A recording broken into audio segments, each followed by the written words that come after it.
The first light of morning had not yet broken over the Bosphorus when the silk-slippered footsteps echoed through the marble corridors of Topkapi Palace. It was the autumn of 1632, and the air carried the scent of burning cedar and something else, something cold, like fear given form. In the innermost chamber of the imperial harem, a young woman stirred from uneasy sleep. Her name was Ayşe Sultan, daughter of the late Sultan Ahmed I, sister to the reigning Sultan Murad IV, and by blood alone, one of the most powerful women in the empire. She was 23 years old.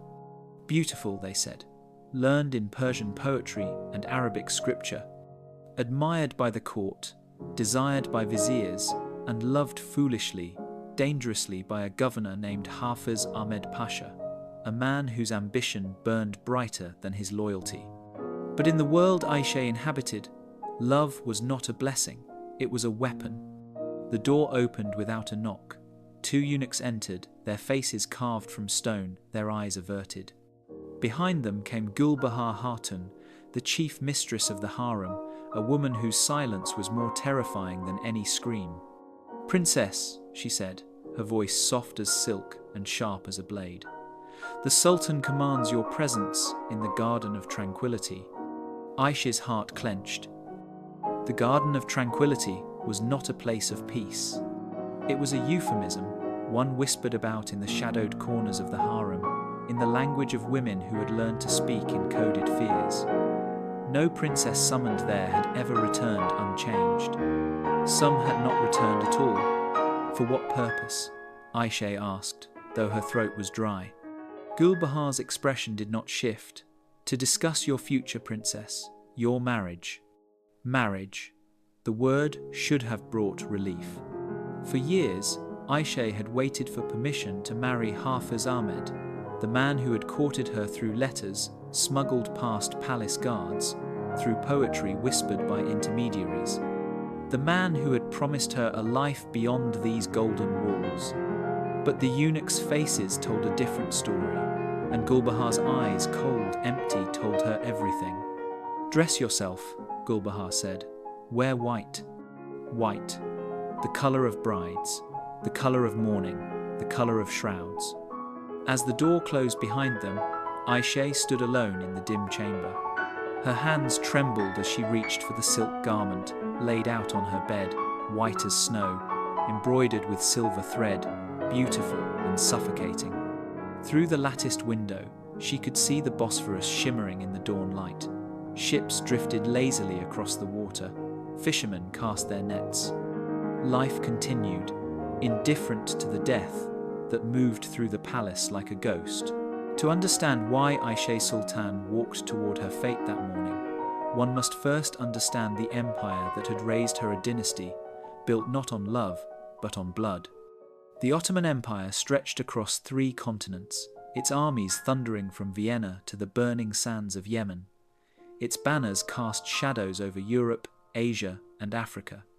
But beneath the grandeur, beneath the marble palaces and golden domes, lay a truth that no chronicle dared to speak aloud. The throne of the Ottomans was cursed. In 1477, Sultan Mehmed II, the conqueror of Constantinople, issued a decree that would shape the destiny of every royal child born thereafter. It was called the Kanun-i-Katil, the law of fratricide. Its words were cold, precise, and unforgiving. Whichever of my sons inherits the throne, it is permissible for him to kill his brothers for the peace of the world. For the peace of the world. That was how they justified it, as though the murder of brothers, the drowning of infants, the strangulation of sons was not horror but duty. As though the blood of princes spilled in locked chambers was not a crime but a sacrament to preserve the empire. And so it became tradition. Each new sultan, upon ascending the throne, would summon his brothers, boys, some of them, barely old enough to understand what was happening, and have them strangled with silk cords by the palace executioners. The bodies were buried in unmarked graves, their names erased from memory, their existence reduced to a footnote in the empire's merciless calculus. By the time Ayşe Sultan was born, the law of fratricide had claimed more than 50 princes, but the law did not stop with men. For if brothers could be threats, so too could sisters. And if royal blood could ignite rebellion in the hands of a prince, what might it do in the womb of a princess married to an ambitious pasha? The viziers and spy masters of the empire understood this well. A princess, once married, became a bridge between the throne and those who coveted it. Her husband gained legitimacy, proximity to power, and if fortune favoured him, a claim to the dynasty itself. Through her children, a new line could emerge, one that might one day challenge the Sultan's own sons. And so, quietly, without fanfare or formal decree, the law of fratricide expanded. It swallowed not only princes, but princesses. It devoured not only sons, but daughters. Some were married off to weak, loyal men, and then watched closely for the rest of their lives, their movements tracked, their letters read. Others were imprisoned within the harem, forbidden from marrying at all, locked away like jewels too dangerous to be worn. And some, those whose love had led them into alliances deemed too dangerous, simply disappeared. Their deaths were never announced. The official records noted only that they had departed to the mercy of God or passed away from natural causes. But within the harem, the women knew. They whispered of princesses, led to the Bosphorus at midnight, weighted with stones, their silk-clad bodies swallowed by dark water. Ayşe Sultan had grown up surrounded by these whispers. She had seen the fear in her mother's eyes whenever a sister or cousin fell out of favour. And now she understood with chilling clarity that she was not walking toward a wedding, she was walking toward her execution. Ayşe stopped at the edge of the garden, her breath catching in her throat. The executioner stood beside the fountain, a man dressed in black, his face obscured by shadow. Behind her, the eunuchs closed the gate. The sound of the latch falling into place was final, absolute. There would be no escape, not through those walls, not through any door in this palace. She had been born within these walls, and now she would die within them. "Princess!"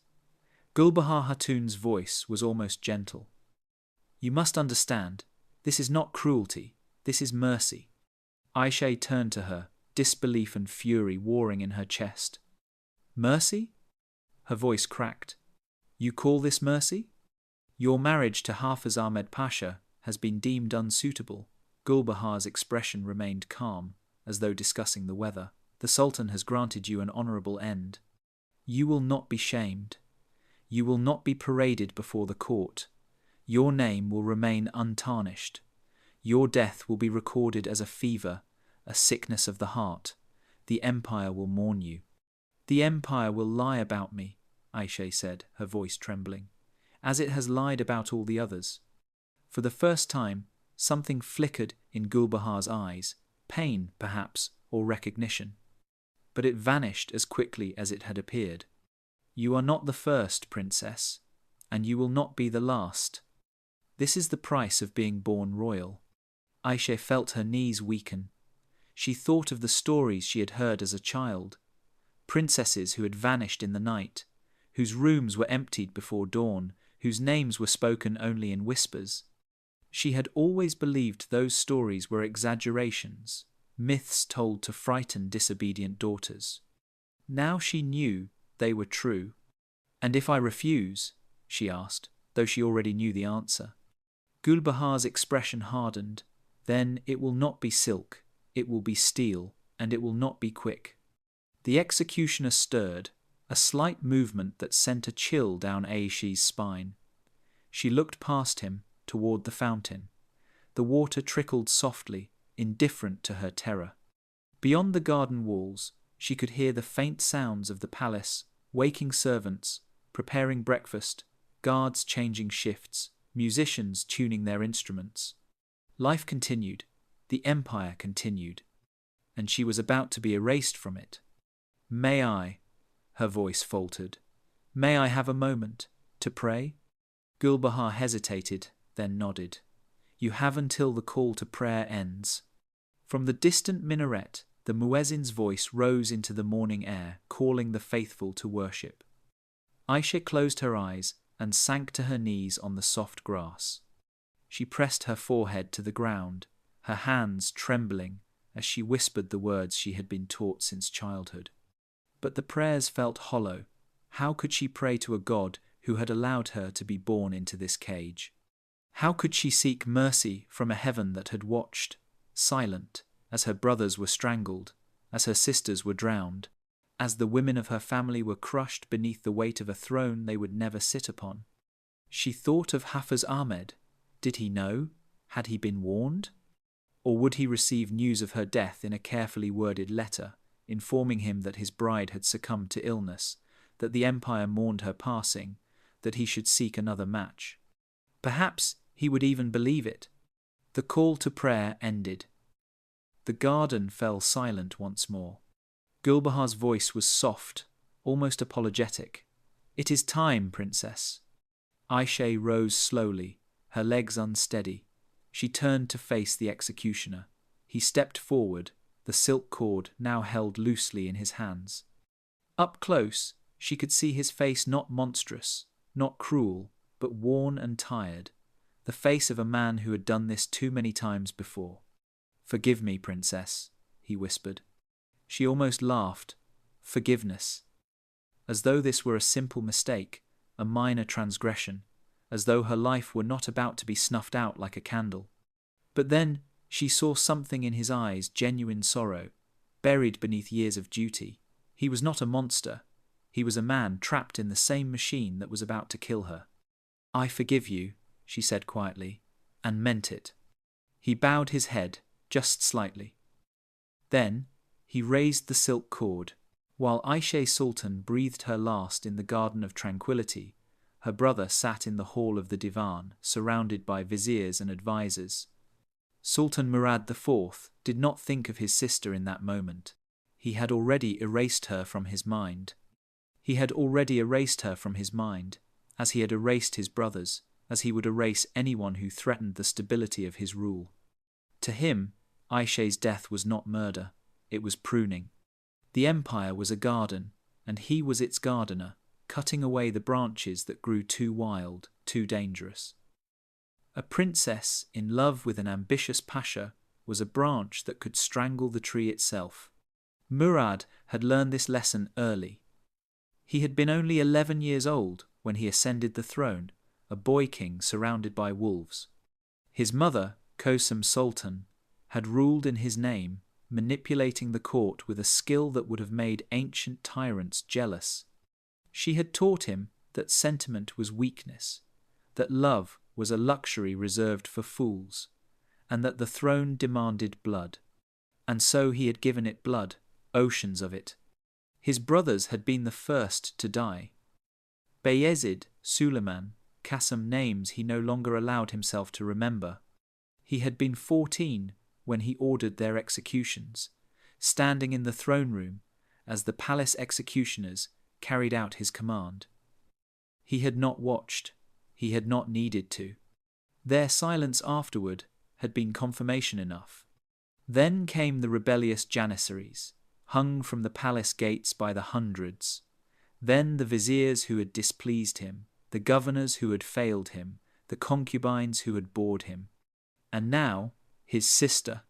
He had not wanted to kill her, or perhaps he had, and simply refused to acknowledge it. Either way, the decision had been pragmatic. Hafiz Ahmed Pasha was too popular, too beloved by the soldiers.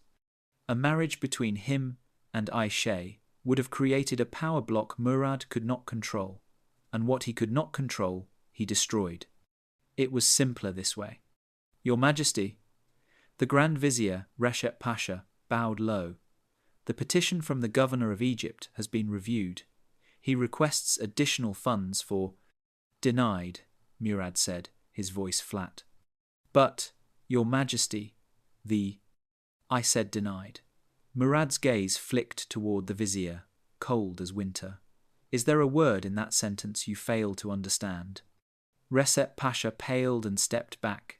The other advisers shifted uncomfortably. They had learned not to argue with the Sultan, not anymore. Murad leaned back in his throne, his fingers drumming against the armrest.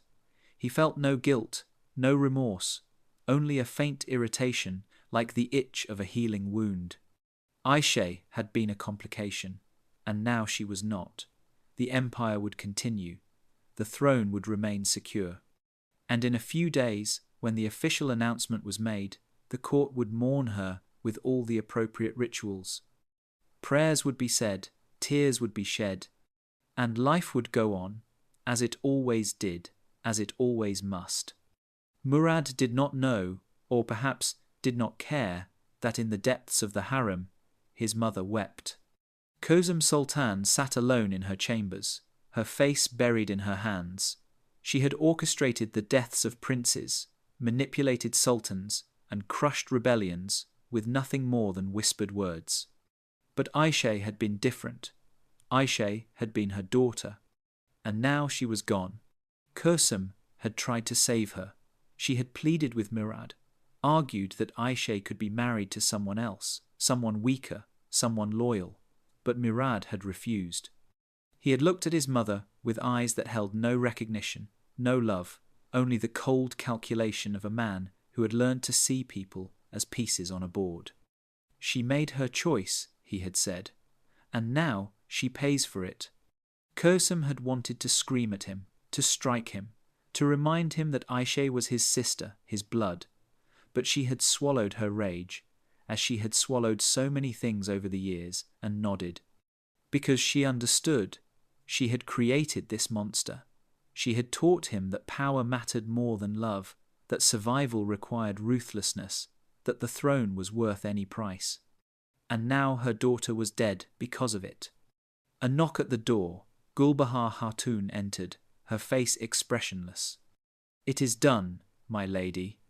Kozum did not look up. "How?" Quickly. She did not suffer. A lie, of course. Everyone suffered, but Kozum did not challenge it. What would be the point? Her body? Prepared for burial. We will announce her death tomorrow. Fever, as instructed. Kozum nodded slowly. Another lie, another secret buried beneath the palace floors. "Leave me," she said. Gulbahar bowed and departed. Kozum sat in silence, staring at nothing. She had ruled this empire from the shadows for decades. She had made sultans and unmade them. She had been called the most powerful woman in the world. And yet she had not been able to save her own daughter. What was power, she wondered, if it could not protect the ones you loved? 3 days after Aisha Sultan's death, a rider arrived at the gates of Erzurum, bearing a letter sealed with the Sultan's mark. Hafiz Ahmed Pasha received it in his study, alone, as the evening light faded into dusk. He broke the seal and read. The letter was brief, formal, devoid of emotion. It informed him that Princess Aisha Sultan had succumbed to a sudden illness, that the empire mourned her passing, that the Sultan extended his condolences and hoped the Pasha would continue to serve faithfully. There was no mention of their engagement, no acknowledgement of the love they had shared, however secret, however fragile. It was as though she had simply ceased to exist. Hafiz Ahmed read the letter 3 times. Then he set it down on his desk, his hands trembling. He was not a fool. He had served the Ottoman court long enough to understand the language of euphemism, the coded meanings hidden in polite words. Sudden illness meant murder. The Sultan extends his condolences meant do not ask questions. And continue to serve faithfully meant forget her, or you will join her. For a long moment, Hafiz Ahmed sat in silence, staring at the letter. Then, slowly, he reached for a candle and held the parchment over the flame. The edges curled and blackened, the words disappearing into ash. He could have rebelled. He commanded an army. He had the loyalty of soldiers who would have followed him into hell itself. He could have marched on Istanbul, demanded justice, torn the palace apart stone by stone until he found the truth. But he knew how that story ended. Rebellion meant execution, justice meant martyrdom, and Aisha would still be dead. So instead, he did what countless men before him had done, when faced with the cruelty of empire. He swallowed his grief, buried his rage, and chose survival. Within a year, Hafiz Ahmed Pasha would marry another woman, a merchant's daughter, chosen for her obscurity, her lack of royal blood. He would father children, continue his service to the Sultan, and live a long, unremarkable life. But every night, before sleep, he would think of Aisha. He would remember her letters, written in delicate script, filled with poetry and longing. He would remember her laugh, her intelligence, the way she had spoken of a future they would never share. And he would wonder if loving her had killed her, if his ambition had sealed her fate, if she would still be alive had he never written that first letter, never dared to dream that a princess and a soldier could escape the gravity of the throne. The ash from the Sultan's letter drifted through the air, settling like snow on the desk. Hafiz Ahmed Pasha closed his eyes and did not weep. Meanwhile, within the harem, the women who had known Aisha Sultan performed their own rituals of mourning. They could not speak openly of what had happened. To do so would invite suspicion, perhaps even share her fate. But in the language of glances and gestures, in the songs they hummed while embroidering, in the way they avoided the garden of tranquility, they remembered. One woman in particular carried the weight of memory. Her name was Safiye, a concubine who had been Aisha's companion since childhood. They had played together in the harem gardens, studied under the same tutors, shared secrets in whispered conversations late into the night. Safiye had been the one to smuggle Hafiz Ahmed's letters to Aisha. She had been the one to carry replies back, hidden in the folds of her robes, her heart pounding with fear and exhilaration. She had believed she was helping her friend find happiness. Now she understood she had helped sign her death warrant. The guilt ate at her like poison. She stopped eating, stopped sleeping. The other women noticed but said nothing. Grief, like love, was a dangerous thing to acknowledge in the harem. One night, unable to bear it any longer, Safiye stole into the garden of tranquility. The moon hung low in the sky, casting silver light across the grass. The fountain still trickled softly, indifferent as always. Safiye knelt where Aisha had knelt.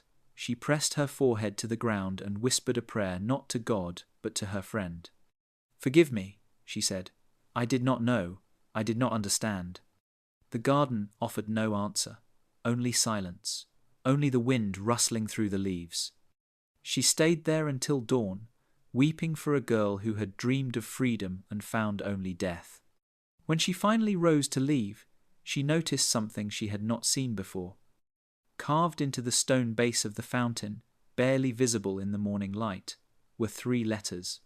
Thin scratches, made with something sharp, perhaps a ring, perhaps a hairpin. A. S. Aisha Sultan. Safiye traced the letters with her fingers, tears streaming down her face. Even in her final moments, Aisha had fought to leave a mark, to prove she had existed, to resist being erased entirely. It was a small act of defiance, but it was enough. Safiye made a silent vow then, kneeling beside the fountain. She would remember, she would tell her daughters, and they would tell theirs.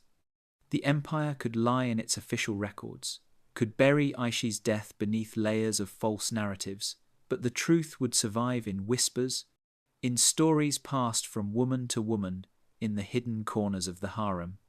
The palace could kill princesses, but it could not kill memory. Years passed. Sultan Murad IV died in 1640, felled not by rebellion or assassination, but by cirrhosis of the liver, a slow, agonizing death brought on by years of drinking himself into oblivion. Some said it was guilt that drove him to the bottle. Others said it was simply the weight of the throne, the burden of all the blood he had spilled. His successor, Sultan Ibrahim I, inherited an empire still vast, still powerful, but rotting from within. Ibrahim, too, would drown concubines, execute princes, and rule with paranoia, until he himself was deposed and strangled in 1648. The cycle continued. The throne demanded blood, and blood it received. But the story of Ayşe Sultan did not end with her death. In the decades that followed, whispers began to circulate. Stories passed from mothers to daughters, from servants to slaves, from concubines to their children. Stories of a princess who had loved too freely and paid with her life. Stories of a garden where royal blood had been spilled in silence. The official records never mentioned her execution. In the palace archives, Ayşe Sultan's death was recorded as a fever, a natural tragedy. But the women of the harem knew better. They remembered. And they taught their daughters to remember. By the time the Ottoman Empire finally collapsed in 1922, buried beneath the weight of its own cruelty and corruption, the names of the princesses who had died in secret had mostly been forgotten. Their graves were unmarked, their stories untold. But in the shadows of history, their ghosts lingered. In 2018, a Turkish historian named Dr. Elif Baysal was granted access to a series of coded manuscripts recovered from the ruins of Topkapi Palace. These documents, written in Persian and sealed for centuries, contained the private correspondence of the chief eunuch's records, never meant to be seen by outsiders. Among them was a ledger, a list. Ayşe Sultan, Garden of Tranquility, Autumn 1632, silk. Fatma Sultan, Bosphorus, Winter 1648, weighted stones. Hanzade Sultan, Strangulation Chamber, Spring 1651, no witnesses. Dozens of names, dozens of princesses, each entry cold, clinical, devoid of emotion, each one a life erased, a dream extinguished, a woman murdered for the crime of being born royal. Dr. Baysal sat in the archive for hours, staring at the ledger. She had spent her career studying the Ottoman Empire, analysing its politics, its wars, its triumphs, but she had never seen this. No one had. History, she realised, had not simply forgotten these women. It had deliberately erased them. The throne of the Ottomans no longer exists. The empire that once stretched across 3 continents is dust. The sultans who ordered the deaths of their own children are long dead, their names carved into history books, but their crimes often forgotten. But the question remains, what does it mean to build an empire on blood? What does it cost a nation to sacrifice its daughters for the illusion of stability? Ayşe Sultan was not a rebel. She was not a traitor. She was simply a woman who dared to love in a world that forbade it, and for that, she was killed. Her story is not unique. Across history, in courts from Rome to China, from Versailles to the Forbidden City, women have been sacrificed to preserve power. Their deaths were called necessary. Their erasure was called peace. But there is no peace in a throne built on the bodies of daughters. There is only silence, and in that silence the ghosts of princesses still whisper, "Remember us, remember what they did, remember the price we paid." And perhaps, if we listen, we can finally hear them.